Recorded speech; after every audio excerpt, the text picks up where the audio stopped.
28 Oktober nanti kita akan memperingati Sumpah Pemuda yang sudah sejak 1928. Berarti kalau kita hitung-hitung udah 93 tahun nih. Kemarin kita baru saja merayakan kemerdekaan Indonesia yang ke-76 tahun, 17 Agustus kemarin. Kalau kita hitung, ada jeda sekitar 17 tahun antara Sumpah Pemuda dan kemerdekaan kita sebagai satu bangsa. Nah, maka dari itu, hari ini saya akan mengajak teman-teman sekalian untuk menilik perjalanan panjang bangsa ini menempuh sebuah jalan menuju satu titik yang bernama kemerdekaan. Inilah video dokumenter bertajuk Siberho. Selamat pagi saudara pendengar di seluruh kepulauan Nusantara, bahkan di mana saja saudara berada. Inilah Radio Republik Indonesia, Studio Jakarta, kembali mengudara melalui gelombang-gelombang 19, 25, 31, dan 49 meter, membawakan acara siarannya untuk pagi hari ini. Hari Senin, 11 Januari, saudara mendengar, selamat mengikuti siaran kami. Selamat mendengarkan dan tetap merdeka. Sebenarnya kalau kita menilik lebih jauh, sebenarnya sudah banyak perjuangan-perjuangan yang dilakukan di daerah-daerah. Bang Padri, Aceh, Diponegoro, dan lain sebagainya. Banyak, namun semuanya gagal. Ada yang bertahan lama, ada yang bertahan sebentar, ada yang sempat buat Belanda kewalahan, namun semuanya gagal. Kenapa? Kok bisa? Jawabannya jelas. Karena semuanya bersifat lokal. Yang akhirnya pada akhirnya semuanya ya terpecah belah. 20 Mei 1908, hari Rabu pukul 9 pagi. Pada waktu itu Dr. Sutomo, yang waktu itu masih berusia 19 tahun, dan puluhan pemuda-pemuda lainnya berkumpul dan membentuk suatu organisasi modern bernama Budi Utomo. Budi Utomo ini menjadi organisasi pelopor kebangkitan nasional di Indonesia. Nah, setelah berdirinya Budi Utomo, banyak organisasi-organisasi lain yang mulai berdiri, seperti Serikat Dagang Islam, Indus Partij, Muhammadiyah, dan lain sebagainya. Termasuk perkumpulan-perkumpulan pemuda yang mewakili daerahnya masing-masing, seperti Jong Batak, Jong Java, Jong Ambon, dan lain sebagainya. Nah, pemuda-pemuda ini berkumpul di satu tempat, duduk bersama, bersatu, membahas mengenai bangsa ini yang dinamakan Kongres Pemuda. Berlangsung 2 kali, tahun 1926 dan 1928.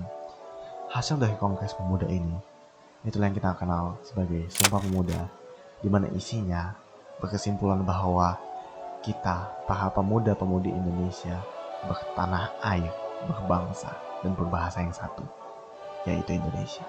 Dan pada saat itu juga lah pertama kalinya dikumandangkan lagu nasional kita, lagu kebangsaan Indonesia Raya, oleh pembuatnya sendiri, Bapak Wonggit Rito Soekarno.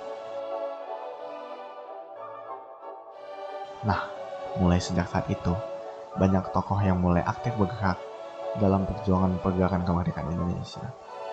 Seperti Bapak Proklamator kita Insinyur Soekarno dan Muhammad Hatta, Ahmad Subarjo, Sultan Syarif, dan masih banyak lagi. Mereka ini semua bersatu, bergandengan tangan, berjuang memerdekakan tanah air kita Indonesia. Perjuangan mereka juga macam-macam. Ada yang terang-terangan melawan penjajah, ada juga yang melewat gerakan tak bawah tanah. Namun jelas tujuannya satu, Indonesia merdeka. Hasilnya ya jelas, proklamasi dan pekik kemerdekaan yang kita dengar pada 17 Agustus 1945 adalah bukti bahwa kemerdekaan telah mereka raih. Kalau misalnya emang segampang yang aku ceritakan, kenapa perjuangan kemerdekaan kita terasa begitu lama? Kenapa kita begitu lama berjalan dalam jalan panjang menuju titik kemerdekaan tersebut? Jawabannya jelas, karena jalan yang panjang yang kita lalui bukan berarti tidak terjalan tanpa halangan. Para pendiri Budi Utomo langsung menghadapi masalah. Mereka langsung mendapat ancaman Sutomo akan dikeluarkan dari sekolah. Begitu mereka melakukan aksi tersebut, Soekarno dan Hatta juga kerap kali ditangkap dan dipenjara karena pergerakan mereka. Para pejuang lain juga kerap kali mereka harus menyelinap dari tentara Belanda. Bahkan untuk tidur saja tidak tenang, memikirkan apakah tentara Belanda akan datang menangkap mereka atau tidak. Belanda akhirnya pergi dari Indonesia tahun 1942. Jepang datang. Masalah baru pun muncul kembali. Jepang yang awalnya tampak bersahabat mulai menunjukkan taringnya di Indonesia. Perjuangan semakin sulit. Itu dikarenakan polisi kejam Jepang yang bernama Kabutai. Pada akhirnya ketika Jepang kalah dalam Perang Dunia Kedua, kesempatan ini tentu tidak disisakan oleh para pejuang kita Namun tentu bukan berarti juga tidak ada halangan. Yang pertama karena Jepang masih menetapkan status quo di Indonesia. Yang kedua, Jepang juga masih belum rela melepaskan Indonesia. Oleh karena itu, para pemuda pun harus menculik Soekarno dan Hatta ke Rengas Dengklok untuk meyakinkan mereka. Dan juga Soekarno dan Hatta harus menemui para petinggi Jepang di Indonesia yang menentang kemerdekaan Indonesia. Sampai pada akhirnya proklamasi ditulis, dibacakan. Dan akhirnya para pejuang kita meraih kemerdekaan itu. Pada intinya, para pejuang kita seringkali berhadapan dengan kematian untuk memperjuangkan kemerdekaan bangsa kita.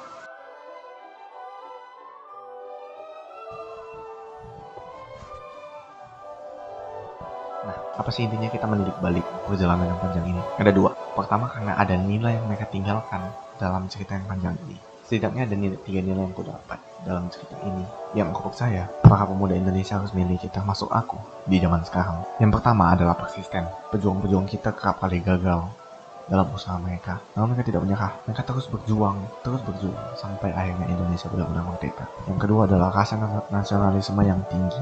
Mereka memiliki kecintaan akan tanah air yang tinggi sehingga mereka mau berjuang untuk memerdekakan bangsa kita. Bayangkan kalau mereka tidak memiliki rasa nasionalisme yang tinggi, mungkin sampai saat ini kita masih dijajah. Yang ketiga adalah bersatu. Di zaman digital seperti sekarang, aku lihat nilai persatuan mulai luntur, individualisme semakin tinggi. Padahal kalau kita lihat kembali dalam cerita ini, persatuan adalah kunci yang membawa Indonesia merdeka sampai saat ini. Kenapa ketiga nilai tadi sangat penting dimiliki pemuda Indonesia saat ini? Karena perjalanan panjang kita belum selesai.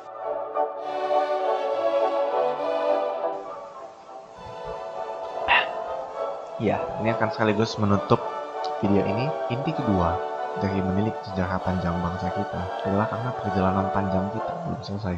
Proklamasi kemerdekaan hanya membuka pintu gerbang menuju kemerdekaan tersebut. Namun sesungguhnya jalan panjang menuju kemerdekaan yang sejati belum selesai. Setelah Indonesia merdeka pada 17 Agustus, banyak pihak yang masih belum menerima dan akhirnya mereka datang ke Indonesia untuk merebut kembali kemerdekaan itu. Para pejuang kita yang terbakar semangat nasionalismenya bergerak mempertahankan kemerdekaan yang kita miliki. Itulah yang disebut perjuangan mempertahankan kemerdekaan. Lalu sekarang apa yang kita hadapi? Krisis nasionalisme, krisis persatuan, masalah keadilan sosial, masalah pendidikan, kemiskinan, dan banyak hal. Pada intinya masalah-masalah yang sedang dihadapi bangsa ini adalah hal yang sedang menghalang kita menuju kemerdekaan yang sejati. Nah, yang jadi pertanyaannya, apakah kita sebagai pemuda mau ikut andil untuk menempuh jalan yang panjang ini menuju kemerdekaan yang sejati sebagai satu bangsa, atau kita sebagai pemuda hanya mau diam saja dan tidak peduli akan apa yang sedang terjadi? Sekian dari saya, Dasar Bro. Sampai berjumpa di video selanjutnya. Semoga